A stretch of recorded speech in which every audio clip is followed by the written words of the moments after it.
Oremos. Querido Padre, ilumina nuestro entendimiento para comprender tu palabra en este momento. Danos tu auxilio, Señor, en el nombre de Jesús.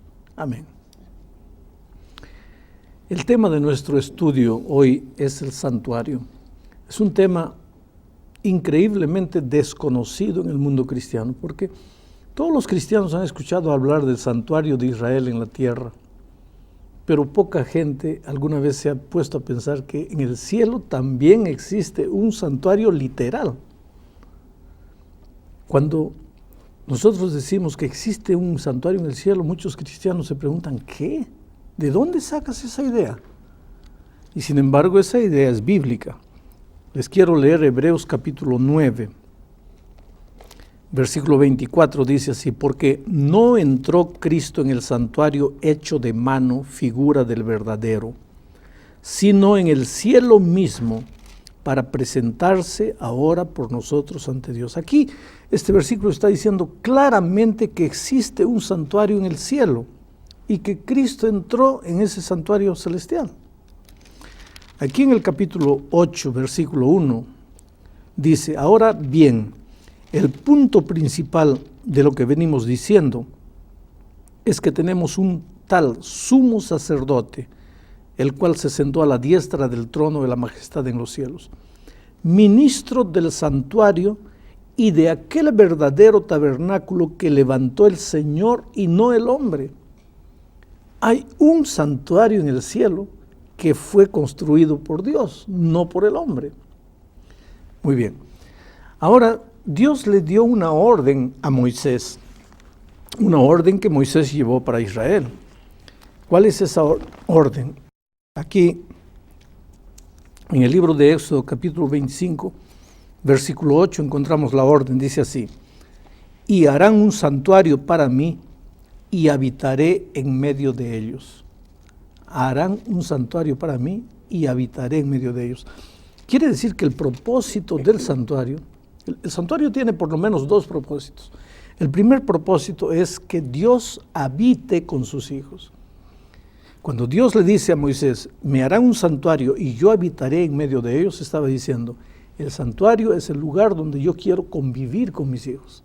Allí yo quiero estar con mis hijos. Porque Dios es un Dios que se comunica. Dios no nos dejó perdidos, flotando en el aire, en el espacio.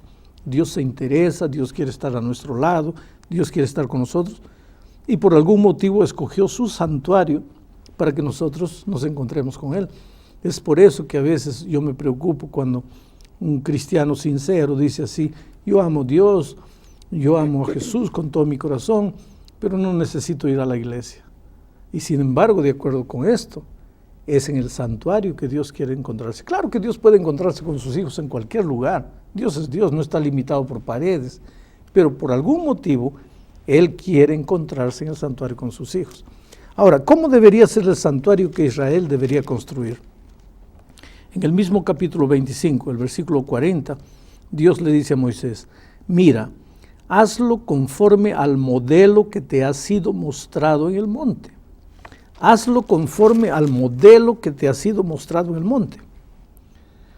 Y aquí en Hebreos 8, 5, le dice una vez más, hablando del santuario celestial y de los utensilios del santuario celestial, dice: los cuales sirven a lo que es figura y sombra de las cosas celestiales. El santuario en esta tierra fue creado como figura, como sombra de las cosas celestiales, como se le advirtió a Moisés cuando iba a erigir el tabernáculo, diciéndole: mira, haz todas las cosas conforme al modelo que te ha sido mostrado en el monte. Entonces el santuario en la tierra, el santuario de Israel, es una especie de maqueta. Mirando el santuario de Israel en la tierra, podemos tener una idea de lo que es el santuario en el cielo. Dios, antes de que Moisés construyese el santuario de Israel en la tierra, le mostró el modelo y le dijo: sigue las líneas, sigue el dibujo, sigue el modelo. Ahora, aquí viene el segundo propósito del santuario. Dios quería que Israel construyese un santuario en esta tierra porque era a través del santuario que que Dios quería explicarle a Israel cómo funciona el plan de salvación. Mira, el santuario tenía 3 compartimientos. Primero estaba el patio, el altar del sacrificio, donde el corderito era sacrificado todos los días. Después venía el lugar santo, ahí estaban los muebles, la mesa, el candelabro, etc. Después había una cortina y venía el lugar santísimo. Todos los días el corderito era sacrificado aquí en el atrio. Todos los días. El israelita llevaba un corderito, colocaba la mano en la cabeza del corderito, en su oración transfería sus pecados para el corderito, porque por sus pecados él debería morir, pero él no quería morir, entonces transfería sus pecados para el corderito. El cordero era símbolo del Cordero de Dios que un día iba a morir por el hombre. El sacerdote sacrificaba el cordero, la sangre mojaba el suelo, pero simbólicamente los pecados del israelita ahora eran colocados en el lugar santísimo. Y una vez por año, el sacerdote entraba al lugar santísimo para purificar el santuario. Pero ese es un tema que vamos a desarrollar cuando estudiamos el tema. Pero eso era aquí en la tierra. Eso era aquí en la tierra, simbólicamente. Por eso digo, simbólicamente los pecados de los israelitas eran transferidos al lugar santísimo del templo en la tierra. Y una vez por año el sacerdote entraba para limpiar el santuario, para purificar el santuario. Bueno, pero todo esto era símbolo ¿de qué? De la realidad que ocurría allá en el cielo. Quiere decir que a través del santuario Dios quería explicarnos cómo es que funciona el plan de salvación, por eso nos dio el santuario. Ahora, pastor, por lo que más o menos estoy tratando de entender, ¿sería un modelo de lo que habría en el cielo y con todas esas funciones? Es decir, ahora usted explicó todo lo que sucedía en el santuario terrestre. En el santuario del cielo, ¿existe todo ese mismo esquema? ¿Funciona así? La misma cosa. En el santuario del cielo hay un sacerdote, dice, ahora bien, capítulo 8 de Hebreos, versículo 1, ahora bien, el punto principal de lo que venimos diciendo es que tenemos tal sumo sacerdote, así como en Israel había un sumo sacerdote, nosotros tenemos allá en el cielo, en el santuario, un sumo sacerdote que se sentó a la diestra del trono de la majestad de los cielos. ¿Y quién sería? Ministro del santuario y de aquel verdadero tabernáculo que es el que levantó el Señor y no el hombre. Ese sacerdote era Cristo. Ahora, aquí en la tierra era un sacerdote, allá el sacerdote es Cristo. Aquí en la tierra el sacerdote sacrificaba un corderito, allá en el cielo el sacerdote, el corderito es Cristo, el Cordero de Dios que quita el pecado del mundo. Pero pastor, aquí en la tierra era necesario purificar porque hay pecado, pero ¿qué habría que purificarse en el cielo para que exista un santuario allá también? ¿Qué es lo que mancha la vida de una persona? El pecado. ¿Qué es lo que mancha el santuario, el lugar santísimo, el santuario celestial? El cielo no es perfecto, el cielo... El cielo es perfecto, pero ahí que está, mucha gente me pregunta, ¿por qué existe santuario? Guarda tu pregunta si me estoy desviando. Okay. ¿Por qué tiene que haber un santuario celestial? Es que Dios es Dios. Mira, Dios es eterno e infinito. Dios no está limitado al tiempo y al espacio. Pero la criatura, nosotros los hombres, los ángeles, la criatura sí está limitada al tiempo y al espacio. Ahora dime, ¿cómo un Dios por encima del tiempo y del espacio puede entrar en contacto con un ser humano que está sujeto al tiempo y al espacio? No hay manera. Entonces, en algún momento de la eternidad, Dios tuvo que salir del tiempo y del extralímite de tiempo y espacio y entrar en el tiempo y en el espacio humano. Ese punto de encuentro es el santuario celestial. Entonces, ¿qué pasa? En ese santuario celestial estaba ilustrado el plan de la salvación. Cuando nosotros confesamos aquí en la tierra nuestro pecado a Dios, Dios nos perdona el pecado. Estamos libres y estamos perdonados de los pecados. Pero los pecados no se diluyen, no se disuelven. Nuestros pecados están allá en el cielo. Hay registros, hay libros donde está todo anotado. ¿Por qué? Porque va a haber un juicio. Y para haber un juicio, donde se va a ver si aceptamos o rechazamos, tiene que haber un registro. Pastor, ¿hay un santuario en el cielo por causa de nuestros pecados? ¿Ese es el propósito del santuario? No, hay un santuario en el cielo porque Dios, el Dios que está fuera del tiempo y del espacio, quiso entrar en contacto con el hombre sujeto al tiempo y al espacio. Pero siempre hubo ese santuario. Por eso hay un santuario. En algún momento de la eternidad, Dios construyó ese santuario ahí en el cielo. Ahora, ese santuario sirve para morada de los hijos, para encontrarse él con sus hijos, en fin, porque el objetivo del santuario es que él se encuentre con sus hijos. Santuario es templo, es un templo. Un templo con 3 compartimientos, en fin. Pero aprovechando de eso, ¿cuál es el tema central del templo? ¿Para qué vamos al templo? Para escuchar el mensaje. ¿Qué mensaje? El centro del mensaje es la salvación. Por eso el centro del mensaje del santuario celestial también es la salvación. ¿Pero salvación de qué? De pecado. No hay salvación de otra cosa, es del pecado, de la consecuencia del pecado que es la muerte. Por eso es que cuando confesamos, nuestros pecados son llevados, están en los registros celestiales allá, somos perdonados aquí, pero es necesario que esos pecados sean purificados. Ahora, esa purificación nosotros la vamos a estudiar no ahora, sino en el tema, cuando estudiamos el tema del juicio. Ahora, me queda una duda. Si lo que sucedió en la tierra y Dios en ese momento mostró ese modelo tal cual deberían seguir, hoy en el cielo existen, usted nos comentaba, el lugar santo y el lugar santísimo, como usted nos explicaba. ¿Existe también hoy en el cielo ese lugar santo, ese lugar santísimo? ¿Cuál es su función? Yo aprovecho también. ¿Pasa tal cual como ocurría en la tierra? Además de existir eso en el cielo, está funcionando. ¿Qué se está haciendo en este momento? Muy bien, ese es el tema del juicio, no lo vamos a estudiar ahora, pero el santuario existe, y no existe porque existe el santuario de la tierra, al contrario, el santuario de la tierra existe porque existe un santuario celestial. Ahora, ¿de qué tiene que ser purificado el cielo? Aquí lo dice, Hebreos 9, 23 dice, fue pues necesario que las figuras de las cosas celestiales fuesen purificadas así ¿con qué?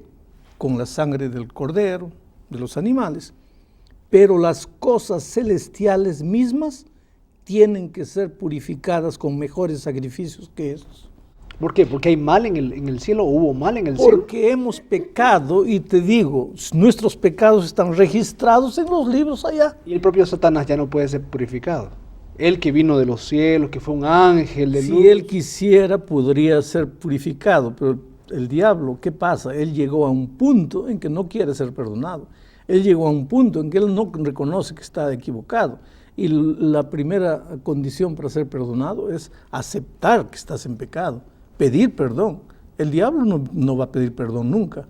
Y por lo tanto estamos diciendo, el diablo se salvaría. Estamos trabajando en una hipótesis, y con Biblia no debemos trabajar en hipótesis, debemos trabajar encima de las cosas reveladas y escritas. Sí, pues. Bueno, ¿cuáles serían las piezas del santuario? ¿Y cuál es la utilidad de cada uno de esos elementos en el santuario? Bueno, mira. ¿Qué representan? Mira, 20 minutos no da para explicar todo, pero cada pieza del santuario tiene alguna cosa que ver con la salvación.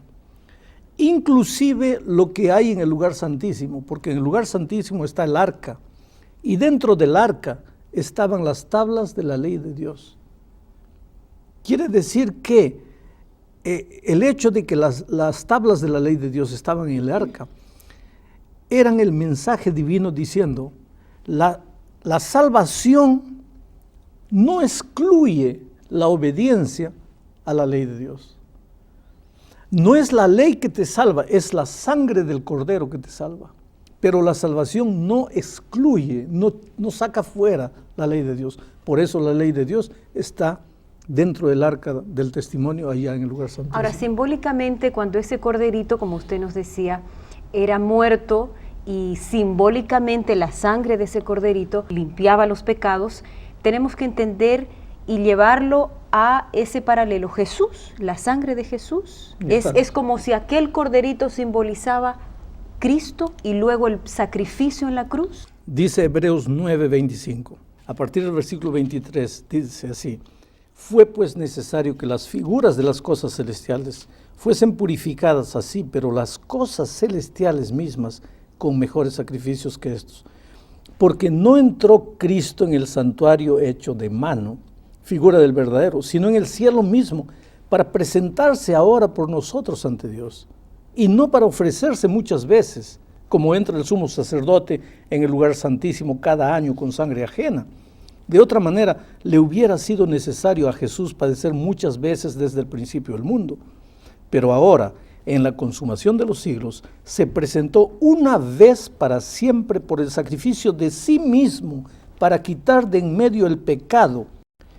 Entonces la respuesta está aquí. Cuando yo digo que hay pecado en el cielo, no lo digo yo, lo dice la palabra de Dios. Jesús entró para purificar, para quitar de en medio el pecado. Hay pecado en el santuario celestial, quiere decir, están los registros de los pecados. Ahora dice el versículo 27, de la manera que está establecido para los hombres que mueran una sola vez y después de esto el juicio.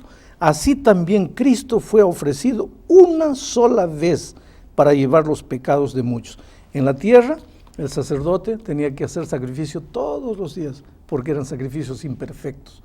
Pero Jesús se sacrificó una única vez, y con eso estamos Y ahí arreglados. cuando sucedió el sacrificio de Cristo, entonces ya no se realizaron más aquellos rituales. Ahí está, tú entraste a un punto interesantísimo. Mira, toda la ceremonia de Israel, de los símbolos, del corderito, de los muebles, todo eso tenía sentido antes que Cristo viniese a este mundo, porque todo esto era sombra, todo esto era figura, era ilustración para que el pueblo de Israel entendiese lo que pasaría en la cruz del Calvario.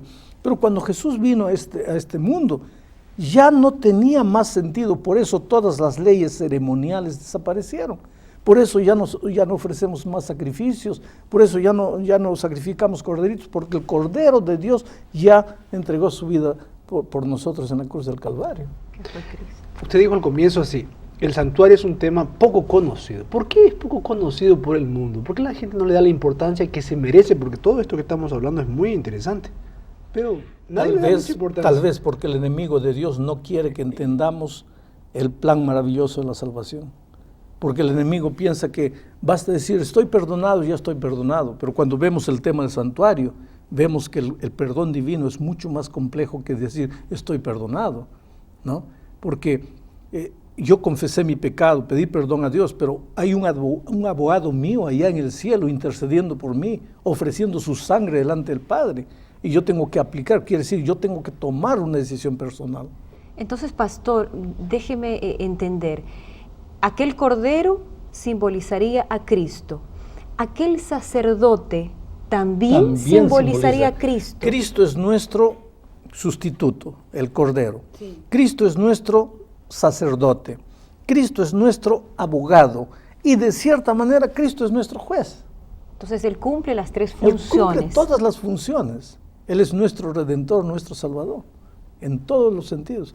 Infelizmente, llegamos al fin de más un estudio. Y yo quisiera decirte una cosa. No importa quién eres, no importa cómo viviste, no importa cuánto pecaste. Hay esperanza para ti, hay salvación para ti. En el pueblo de Israel, los israelitas llevaban un cordero para ser sacrificado. Pero por ti, Cristo vino. Ya no necesitamos ofrecer sacrificios porque Jesús ya murió en la cruz del Calvario. Está derramando su sangre por ti, derramó su sangre por ti. La gracia maravillosa de Cristo está a tu disposición. Por más lejos que te encuentres de Jesús, clama a Dios, dile, Señor, gracias por lo que hiciste por mí. Y no te preocupes, aunque el diablo te diga que no tienes perdón, hay perdón para ti, sí, porque Jesús pagó el precio de tu pecado. Que Dios te bendiga.